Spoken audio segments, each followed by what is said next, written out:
quando todos na cidade achavam que ela era apenas uma esposa perfeita, ninguém imaginava o que se escondia por trás daquele sorriso calmo. Ela ia ao bar todos os sábados à noite buscar o marido, enquanto todos os amigos riam e a elogiavam por ser tão compreensiva. Mas, por dentro, ela já estava começando a se despedaçar. Cada passo em direção ao bar era um grito silencioso de dor, e naquela noite, algo finalmente quebrou dentro dela. Desde que se casaram, ela sempre foi a mulher que todos elogiavam. Bonita, simpática, carinhosa, capaz de acalmar qualquer briga. O marido se orgulhava de mostrá-la aos amigos, dizendo que tinha encontrado a mulher perfeita. Mas ninguém percebia que ele se aproveitava da sua paciência. Ela suportava tudo em silêncio, esperando que ele mudasse algum dia. Cada vez que ela estacionava em frente ao bar, sentia os olhares curiosos e os cochichos. Coitada, diziam alguns. Outros a chamavam de santa. Ela sorria, fingia não ouvir, mas seu coração era um campo de batalha. A raiva crescia como uma chama silenciosa. Ainda assim, ela mantinha o papel da esposa calma e dedicada. Ao entrar no bar, ela via o marido rindo alto, com copos espalhados na mesa. Os amigos zombavam dela abertamente, dizendo que ele era o rei da noite e ela a motorista de luxo. Ele sempre a abraçava com o bafo de álcool e dizia: "Minha rainha chegou para me levar para o castelo", e todos explodiam em risadas. Ela segurava o braço dele, ajudava a caminhar até o carro e o colocava no banco traseiro quando ele não conseguia nem ficar em pé. Em casa, ela o colocava na cama, tirava os sapatos, limpava o rosto e cobria com um cobertor. E todas as noites, ela se sentava ao lado, segurando a mão dele, esperando uma mudança que nunca vinha. Mas, naquela noite, antes de sair de casa, ela se olhou no espelho por longos minutos. Sentiu o sangue fervendo nas veias, o estômago revirando em nojo. Pela primeira vez em anos, ela pensou em si mesma. E algo dentro dela sussurrou: "Chega." Um sussurro suave, mas mais forte do que qualquer grito. Ela saiu de casa vestindo um vestido vermelho que não usava desde o início do casamento. Passou batom, ajeitou o cabelo e respirou fundo. Aquela não seria mais uma noite como as outras. Ela sabia que seria a noite que mudaria sua vida. Só não imaginava o quanto. Enquanto dirigia, sentia o coração bater como um tambor. As mãos tremiam no volante, mas o olhar estava decidido. O bar já aparecia ao longe com as luzes piscando e a música alta. Ela estacionou calmamente, desligou o carro e desceu. Aquela seria a última vez que iria buscá-lo, e no fundo, ela sabia que não estava lá para levá-lo para casa. Quando entrou no bar, a música pareceu parar por um instante. Todos olharam para ela espantados. Era a primeira vez que a viam daquele jeito, confiante, linda, parecendo uma mulher pronta para conquistar o mundo. O marido demorou a reconhecê-la. Estava tão bêbado que precisou piscar várias vezes. Os amigos cutucaram o marido, zombando. "Olha a rainha, mas hoje ela tá diferente, hein?" Ele tentou levantar, mas quase caiu. Ela caminhou até ele lentamente, como se estivesse pisando em um palco. Os olhos dela brilhavam, mas não de amor.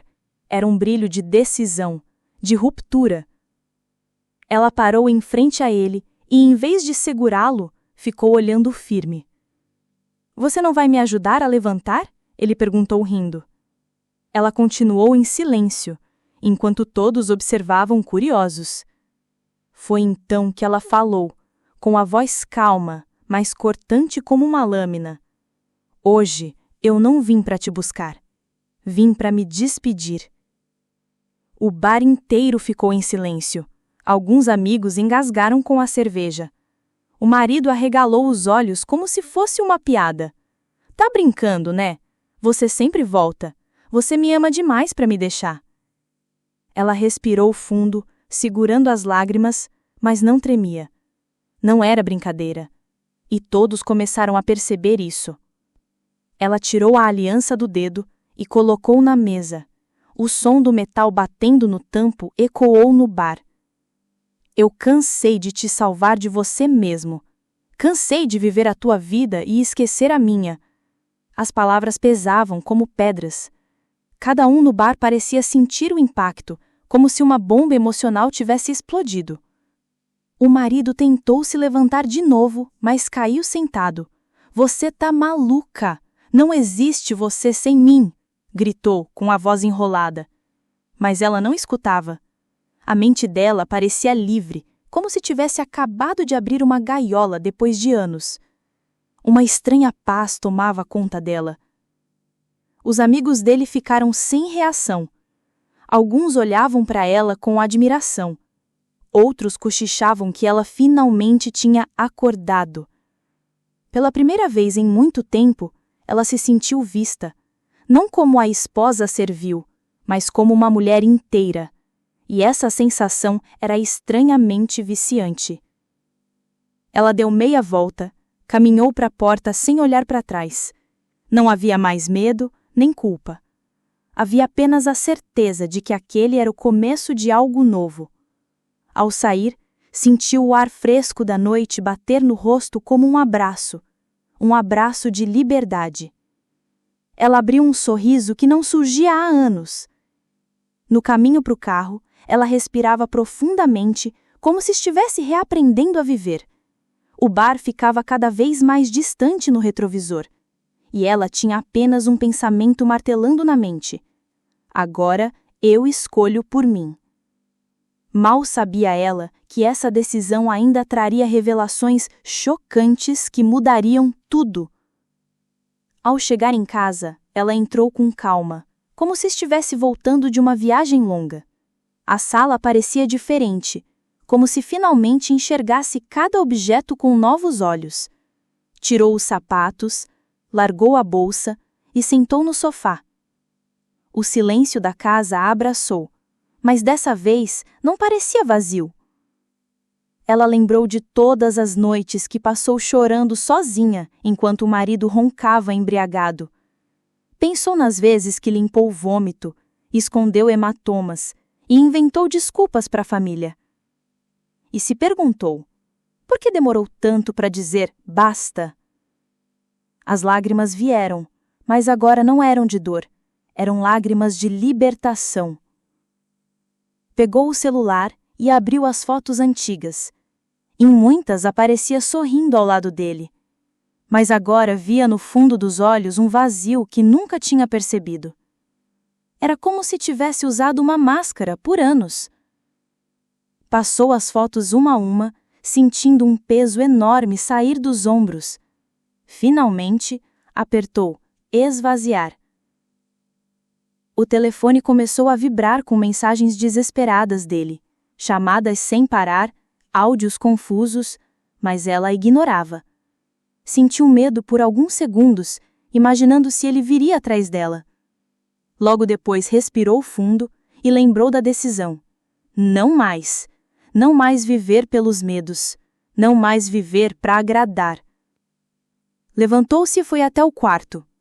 O armário estava cheio de roupas que ela usava para agradar o marido. Separou tudo que não representava mais quem ela era. Encheu sacolas, como se estivesse arrancando pedaços do passado. Ao terminar, o quarto parecia maior, mais leve. Pela primeira vez, ela sentia que aquele espaço era dela. Abriu uma caixa que estava guardada no fundo do armário. Dentro, estavam cartas antigas que ela escrevia para si mesma quando ainda sonhava com o amor verdadeiro. Leu cada palavra com o coração apertado. Ali estava a mulher que ela sempre quis ser. Decidiu, era hora de encontrar aquela mulher de novo. Pegou um caderno novo, sentou-se na cama e começou a escrever. Cada linha era um pedaço de dor transformado em força. Hoje eu renasci, escreveu no topo da página. e quanto mais escrevia, mais sentia que estava construindo uma nova vida. A caneta parecia voar, como se tivesse guardado aquelas palavras por anos. Quando terminou, olhou para o caderno e sorriu. Aquilo era o começo de uma nova história. Mas no fundo, uma parte dela sabia que o marido não aceitaria tão facilmente. Sabia que algo grande ainda estava para acontecer. Mas pela primeira vez, ela se sentia pronta para enfrentar qualquer tempestade. Na manhã seguinte, o sol entrou pela janela como se fosse um sinal de recomeço. Ela se levantou leve, sem o peso das antigas obrigações. Fez um café forte e tomou sozinha na varanda, olhando o céu. Sentiu o aroma invadir o peito como se fosse uma brisa fresca. Na manhã seguinte, acordou com o rosto colado no chão frio. Levantou devagar, sentindo o corpo pesado, mas a mente estranhamente clara. Foi até o banheiro, lavou o rosto, olhou-se no espelho. Eu sobrevivi, sussurrou para si mesma enquanto enxugava as lágrimas que ainda escorriam. Decidiu que não ia mais fugir, não ia se esconder, nem permitir que a dor a definisse. Sentou no computador e começou a planejar uma nova exposição. Essa seria diferente, uma exposição sobre recomeços, sobre coragem, sobre as cicatrizes que viram arte. Cada quadro seria uma confissão. Enquanto pintava, chorava. Mas em cada cor deixava pedaços daquela dor. O vermelho da raiva, o azul da tristeza, o amarelo da esperança. As telas se enchiam de vida e de feridas transformadas. Era um processo doloroso, mas necessário. Era como sangrar para depois sarar. O novo companheiro, ao saber de tudo, chegou correndo. Abraçou-a por longos minutos, em silêncio. Não perguntou nada, não julgou, apenas ficou ali, segurando o mundo dela que parecia desabar. Ela chorou no peito dele, sentindo-se acolhida como nunca antes. Você não precisa ser forte o tempo todo, ele disse. Pode ser frágil comigo. Essas palavras caíram como bálsamo em sua alma cansada. E ali ela entendeu que não precisava mais lutar sozinha. Podia dividir o peso, confiar, permitir que alguém a segurasse. Nos dias seguintes, começou a receber convites de jornais e programas de TV para contar sua história. No início recusou, mas depois percebeu que poderia inspirar ainda mais pessoas. Decidiu dar entrevistas falando não como vítima, mas como mulher renascida. A exposição ganhou força e virou um evento enorme. Pessoas de outras cidades viajaram para ver as obras. Muitas choravam em frente aos quadros, outras abraçavam desconhecidos. Era como se cada um encontrasse ali um pedaço de sua própria história.